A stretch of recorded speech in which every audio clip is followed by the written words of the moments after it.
从现在开始看中国，各位好，这里是传奇中国，我是大卫。人们都说思想就是力量，我对这句话呢是深信不疑。正确的思想在照亮人们精神世界的同时呢，也创造着人们生活的物质世界。那么今天我们的节目呢，将向大家来展示，从1921年中国共产党成立开始，中国共产党走过了怎样的思想历程，而这思想的力量又在中国大地上创造了哪些翻天覆地的变化？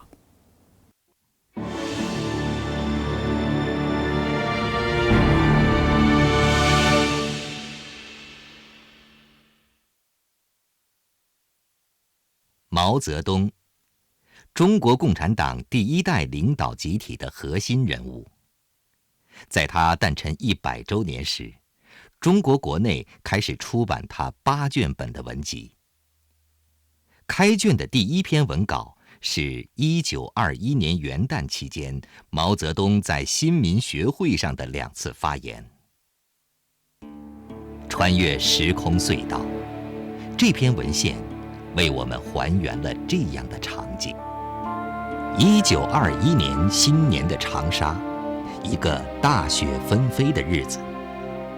，10几个年轻的知识分子来到朝宗街文化书社，召开新民学会长沙学员新年大会。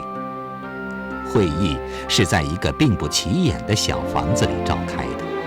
但讨论的话题却是改造中国与世界的方法和目的。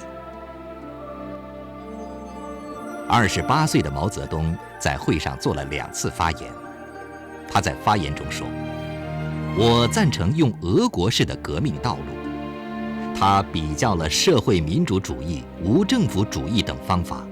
认为激烈方法的共产主义及所谓劳农主义，用阶级专政的方法是可以预计效果的，故最宜采用。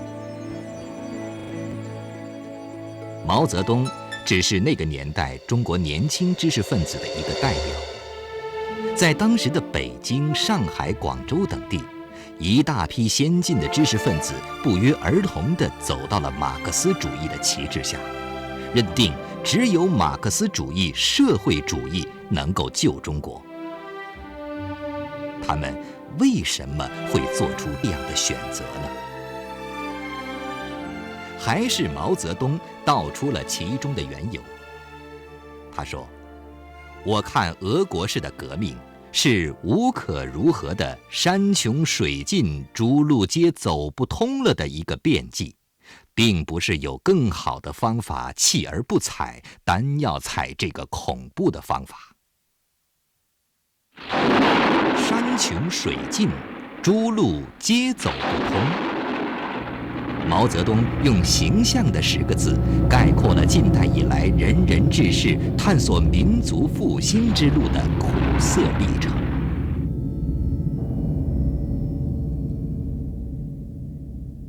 1840年鸦片战争以后，中国日益沦为了一个半殖民地半封建国家，民族危亡，民不聊生。救国寻路、民族复兴就成为近代中国的基本政治主题。中国的先进分子为此进行了不懈探索，做过各种尝试。洋务派搞中学为体，西学为用，其中引进西方的先进技术当然值得称道，但试图在不变更大清王朝封建皇权和反对帝国主义奴役的前提下走强国之路，结果呢，只能被历史所抛弃。康有为、梁启超为代表的民主资产阶级改良派呢，登上了政治舞台，试图在中国建立君主立宪式的资本主义，试图跪着造反，结果同样是失败。孙中山呢，领导了辛亥革命，推翻了2000多年的封建帝制，他拉开了中国民主革命的序幕，但由于他们自身的软弱、妥协和对帝国主义、封建主义的依赖性，不能和不敢充分发动和依靠广大人民群众。中国呢，仍然在黑暗中徘徊。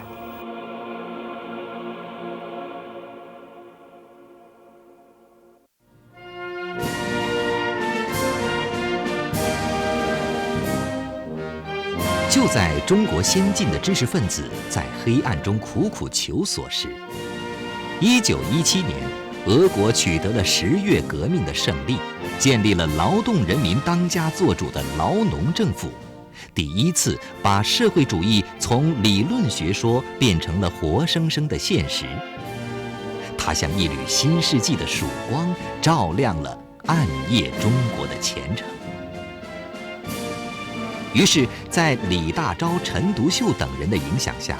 走俄国革命的道路成为中国一批先进青年最终的选择。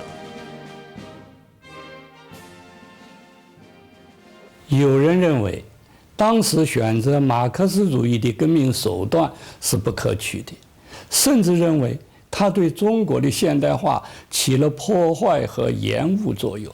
似乎不发生革命，中国的现代化会更早些到来。这种看法完全忽略了当时的历史条件。事实上，选择革命并不是他们本性对革命有什么特别的喜爱。由于那个时期的中国，民族矛盾和社会矛盾实在是太尖锐了，中华民族已经处于生死存亡的关头，其他路都试过了，都走不通。1961年，毛泽东曾对来访的英国元帅孟哥马利说：“革命不是想干不想干的问题，我最初就没有想过干革命的问题，我那时是小学教员。”历史常常是这样，在看似山穷水尽时，为人们展现出一线生机。无奈之举，有时往往会成为唯一正确的选择。90年前那个夏天的晚上，毛泽东、何书衡、董必武、陈潭秋、王尽美、邓恩铭、李达、李汉俊等13个年轻人在这里秘密成立了中国共产党。新的革命实践、民族复兴道路的新探索由此开始。也就是从这个时候起，这个大胡子的德国人成为了先进的中国人最熟悉的外国人。他的理论成为了近代以来中国人民追求民族独立和人民解放，追求国家繁荣富强和人民共同富裕的旗帜。在中国道路的每一段历程上，人们都可以看到这面飘扬的旗帜。20世纪初的中国，民族危亡，民不聊生。俄国10月革命的一声炮响，为中国带来了马克思主义。从1921年开始，中国的历史注定要被重新书写。一场翻天覆地的变化，注定将影响整个世界。敬请收看本期《传奇中国：中国道路》第1集《探索之路》。人生自有境界不同，华灯初上，喧嚣渐隐，意兴阑珊。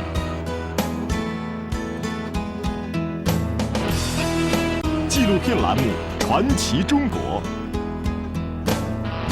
璀璨呈现。传奇从现在开始，看中国。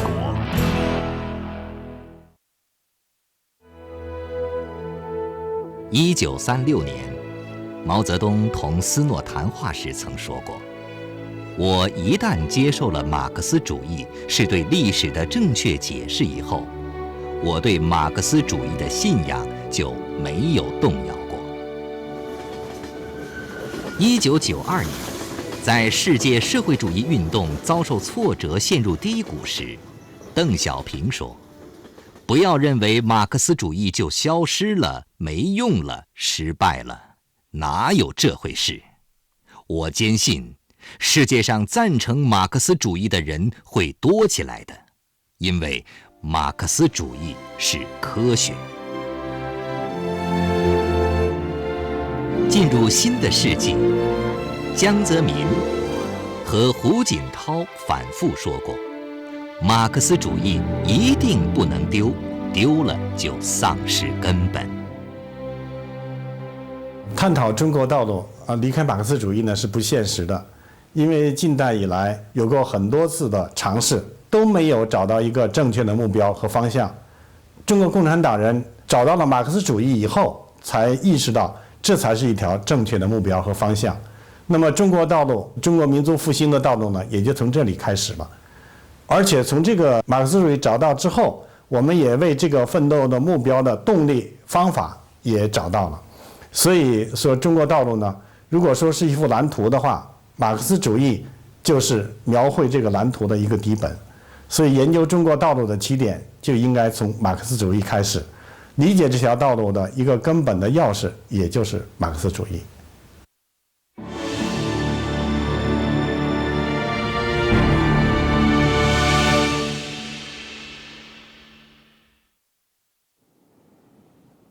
中国人就这样选择了马克思主义。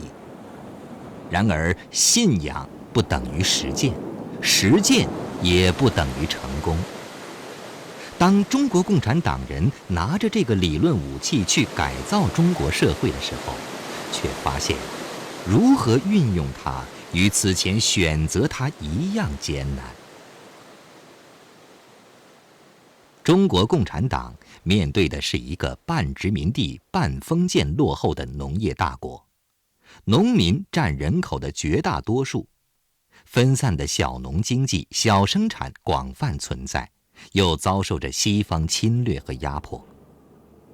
中国的条件与马克思、恩格斯、列宁所分析的西方资本主义国家进行无产阶级革命的条件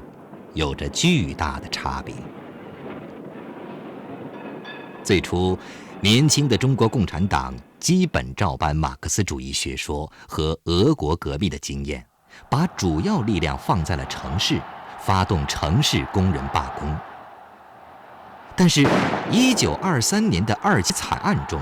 军阀吴佩孚的一声枪响，立刻使工人运动陷入了低潮。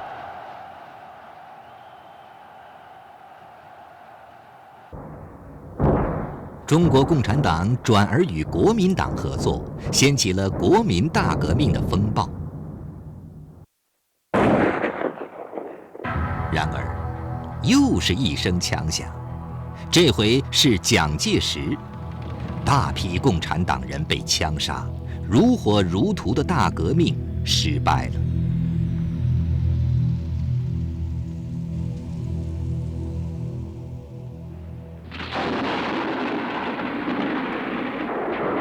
中国共产党人终于认识到了枪杆子的重要，开始武装夺取政权的尝试。但当时，党内的一些领导人依然摆脱不了苏联经验的影响，继续推行以城市中心论为特征的左倾冒险主义。各路起义军在攻打大城市的过程中接连失败。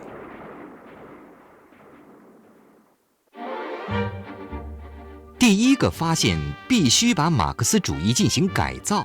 并根据马克思主义基本原理创造出指导中国革命实践新理论的是毛泽东。秋收起义攻打长沙失败后，毛泽东把工农部队带到了井冈山，开始在农村创建根据地。然而，在四周都是白色政权的包围下，这条道路能走得通吗？为了回答和解决严酷环境中一个又一个的紧迫问题，毛泽东写下了《井冈山的斗争》，中国的红色政权为什么能够存在？星星之火可以燎原。此后又写出了中国革命战争的战略问题等一系列著作。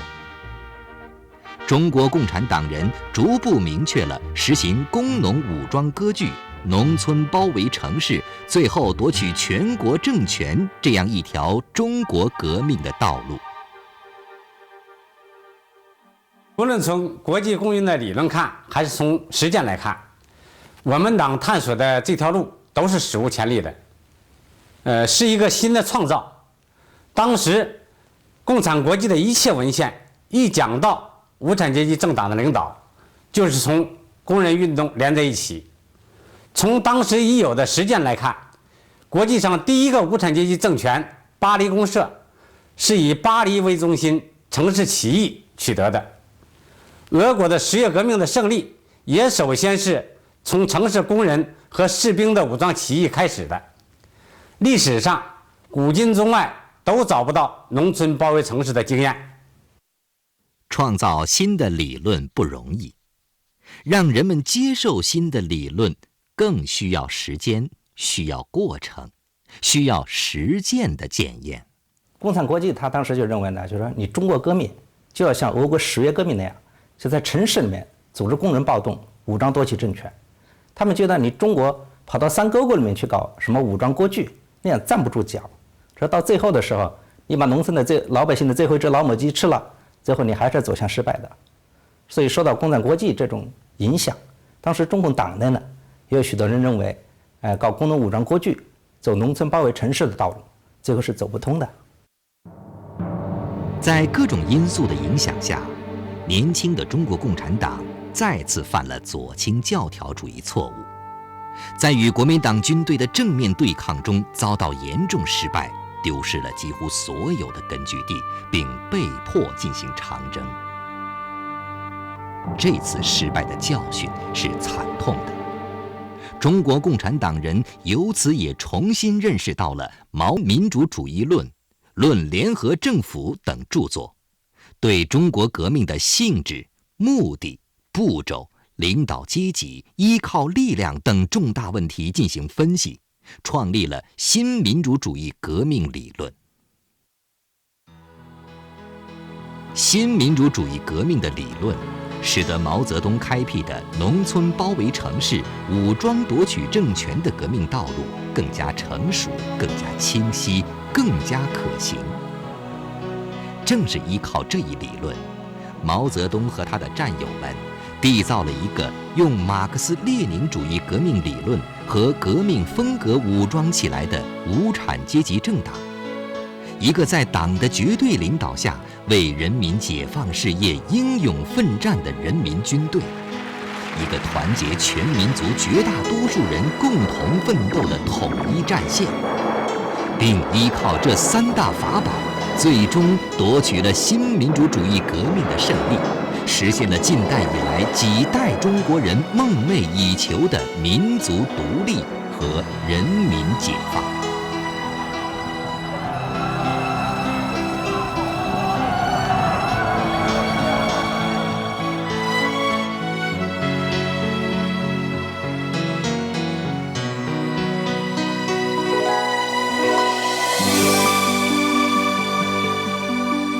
理论引领着实践，实践又推动理论创新。马克思主义为我们指明了前进的方向，而对马克思主义的灵活运用和创新发展，则为我们开辟了一条达到理想彼岸的独特道路。坚持与发展，在毛泽东的身上得到了完美的体现。新民主主义革命时期，毛泽东写下了大量的著作，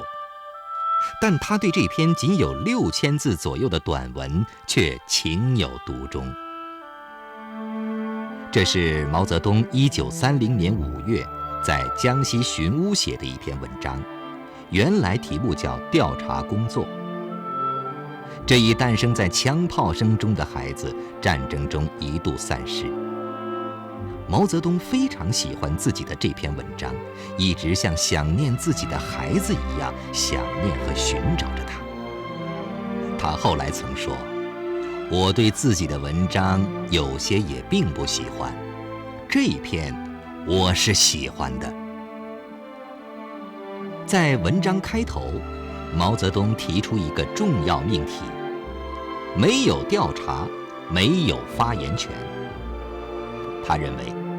不论是对马列主义、对国际指示和苏联经验，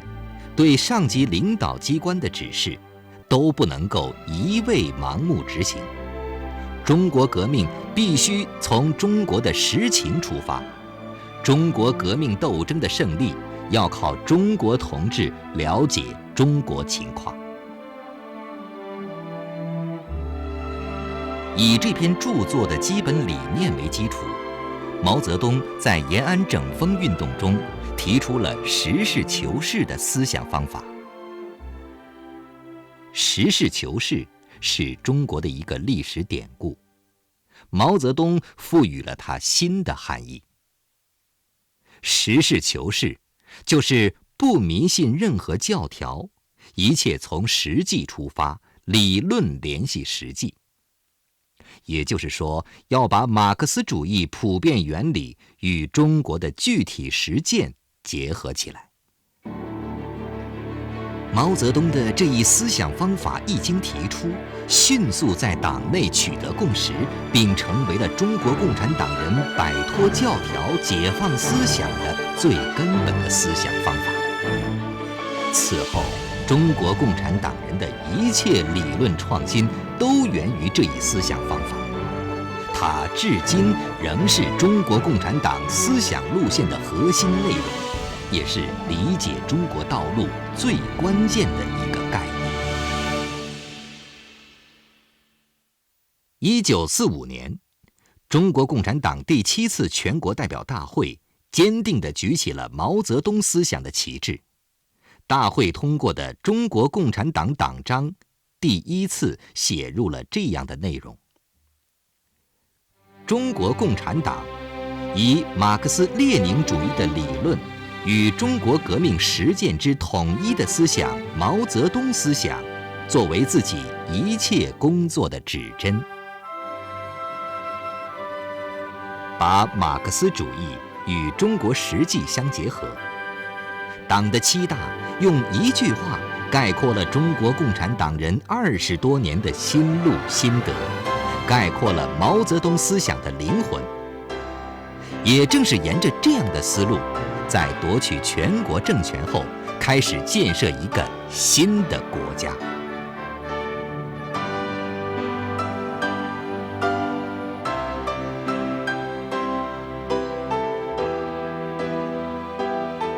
中国的命运已经操在中国人民自己的手里。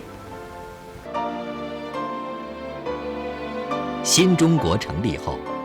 以毛泽东为核心的党中央带领全国人民在迅速医治战争创伤、恢复国民经济的基础上，不失时机地提出了过渡时期的总路线，创造性地完成了由新民主主义革命到社会主义革命的转变，使中国这个占世界人口1/4的东方大国进入了社会主义社会，实现了中国历史上最深刻、最伟大的社会变革。新民主主义革命的胜利，新中国的成立，社会主义制度的建立，为当代中国一切发展进步奠定了根本政治前提和制度基础。这种奠基呢，主要包括3个方面：一是奠定了制度基础，例如人民代表大会制度、共产党领导的多党合作和民主协商制度，还有民主区域自治制度等；二是奠定了相应的物质基础，初步建立了一个独立的、比较完整的工业体系和国民经济体系，特别是在国防尖端科技方面取得了突破性的进展。3是确定马克思主义作为我们党和国家的根本指导思想，继续推进马克思中国化的道路。这一点非常重要，是我们永远要坚持和发扬的。毛泽东思想中的实事求是、群众路线、独立自主的活的灵魂，它已经深深地融入到我们中华民族的血液之中，成为中国人想问题、办事情的方法。正如毛泽东在革命胜利前所预言的，建设的道路更长、更艰苦。